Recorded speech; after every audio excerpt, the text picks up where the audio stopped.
This is a live look from one of our cameras, a weather stim camera in Miami, looking at the Freedom Tower, which is in Miami there near the campus of Miami Dade College in the Wolfson campus. There is 2.6 acres of land right next to that tower that the state is going to propose be dedicated toward a Donald J. Trump presidential library. The Attorney General, James Othmeyer, posted a video earlier saying he'll be voting yes on that.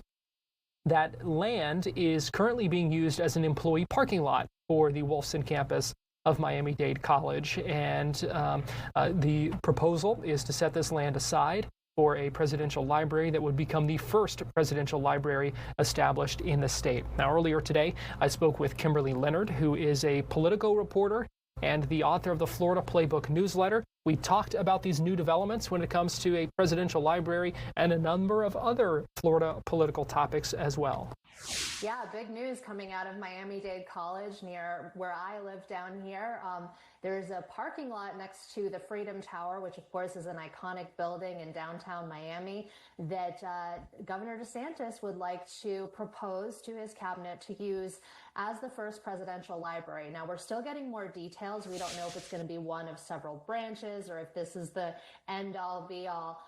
But we do know, we can officially say that at least the things are moving ahead in terms of establishing the very first presidential library here in Florida, which would hold a lot of different, artifacts and events and things like that regarding President Donald Trump's first term and his second term. And I know that it's probably going to kick off a lot of, fundraising to start putting together millions of dollars that'll be needed for building the operation. But it's very interesting that it's happening so early. But I also think it's another olive branch for the governor to show that he's fully on board with President Trump's agenda and with Florida being a part of that. And this is something that we know state lawmakers talked about in the last session as well. This is something that the state has really been trying to position themselves for, looking ahead to this. Yeah, the thing is that they were looking at several locations initially, and one of the things that had concerned state lawmakers was they thought that maybe local commissioners might step in and kind of make life difficult for President Trump, and that they might, put up a bunch of different zoning rules or restrictions and things like that. So the legislature actually ended up passing a bill that would preempt any kind of, local regulations, not federal ones. So those would still apply. But they really wanted to the way they put it was roll out the welcome mat for the presidential library. And they were all really excited about it. And they kind of put that out before they even knew that President Trump had settled on Florida, because they thought he might be looking in New York. But it does appear that Florida is a way, easier environment to build here. It's also a place where Trump is more popular. So we're still waiting to see if there's going to be, more. FIU had been in the mix, which is, also down here in the Miami area, as well as Florida Atlantic University. So I don't know if they're going to have another location there, or if they're going to have, artifacts at one and then maybe, different event space at another. We're still learning those things, but that was kind of a surprise to wake up to this morning, that this is all moving ahead pretty quickly. Now, speaking of the Trump administration, you wrote in Florida Playbook today about this new portal on combating violent extremism that the Attorney General announced, and how it is another way that the state of Florida is essentially acting as a force multiplier for the Trump administration. Talk about that. Yeah, I mean, at pretty much every turn, Florida has tried to show that it's, the number one state that's on board with the MAGA agenda. And, lately, ever since the very public, very tragic assassination of Charlie Kirk, there has been not just a conversation about political violence, but about speech and speech that might lead to violence and what that looks like, and any concerns that might come around that in terms of being able to prevent violence, but also concerns about, what it means to have free expression and, where to draw the line and things like that.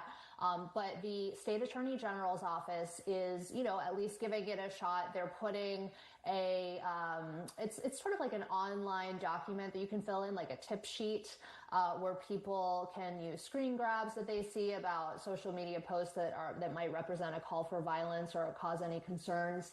or they can post links.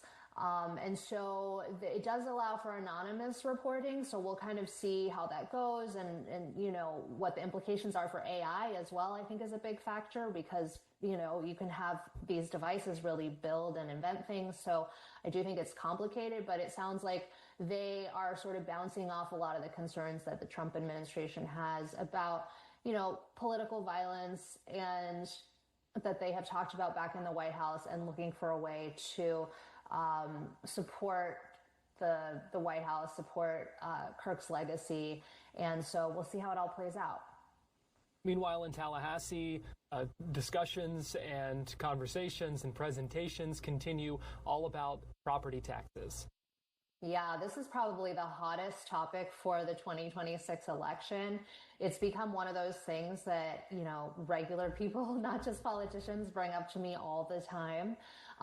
And so the select committee is holding a meeting today and also started yesterday just to talk about some of the ways that property taxes work, what they fund, how to think about rolling back property taxes for people who've had to pay a lot toward them. You know, those who've been hit especially hard are seniors with fixed incomes, as well as people who are new to Florida, who are buying homes at, you know, a much higher level than they were just even 4 years ago. And so they're having to pay a lot more in property taxes. And so there's just a discussion by the legislature about what the right approach might be. The governor has, of course, called for a complete repeal on all primary properties. I don't know that they'll get that, but that's, you know, what he's pushing for. That's what the chief financial officer, Blaise Ngolia, is also pushing for. But there might be some area, there might be a way to kind of meet them in the middle where they could make sure that, you know, let's say the state, that county and city tax rates stay the same for next year. Maybe they could, you know, pause it for seniors. Maybe they could raise the homestead exemption, which is the amount that people are taxed if it's their primary homes. So they sort of are putting together a lot of different ideas and seeing what they can do without, you know, cutting it so steeply that police officers and firefighters and schools would be deeply affected. Certainly going to be something to watch. We know they've been spending hours in these meetings this week, so going to be interesting to see where things go from here. Meanwhile, on Capitol Hill, the shutdown deadline is still looming. President Trump, we learned today, canceled a meeting with top congressional Democrats over what he called unserious and ridiculous demands. So hard to tell where things go from here with a spending bill in Washington to keep the government operating. And I know you wrote in Florida Playbook about the impact of all of this on Florida. Yeah, look, it looks like they're barreling toward a shutdown. I mean, we have a deadline for next year. And I should mention, they do this all the time, you know, where they say, okay, the government's going to shut down. And then they sort of come to an agreement at the last minute.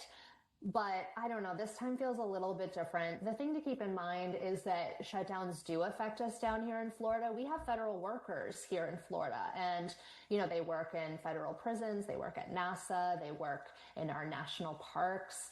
And if the government has a shutdown, you keep those essential workers who, you know, for example, are working in federal prisons, but they don't get paid. So they still have to show up for work without getting paid. And the more prolonged it is, the harder that can be. You know, Florida has become a much more expensive place to live. So the idea of not getting a paycheck and in an environment where groceries are already expensive, where property insurance is expensive, rent keeps going up, is going to be really, really difficult. And so I'm not sure how they get out of this. You know, a lot of the dispute is actually having to do with these Obamacare subsidies that help people pay for health insurance, which is something that also affects a lot of Floridians. So they have to figure out a way forward. But yes, the meetings are canceled. Nobody's getting along. It's all pretty standardly, you know, dysfunctional at this point. And there could be a lot of federal workers caught in the crosshairs there. Kimberly, last thing I always ask you, what's next in Florida politics? What should we keep our eye on? Oh boy.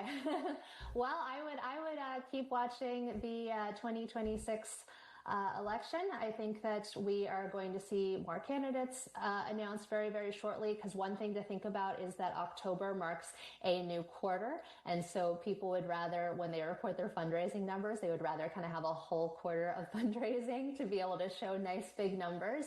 And so I'm going to be attending an event that Jay Collins, who's the lieutenant governor, is doing in Miami this weekend, in Miami Dade. And we'll see, kind of what he says about his interest in running, and, just continuing to watch whether the First Lady positions herself for a run as well, and how the governor plays all this out, because he doesn't want to support Byron Donalds, but he clearly cares about supporting President Trump, as we saw with the library, and about what happens with Florida and his legacy here. So a lot to watch. We're going to take a break.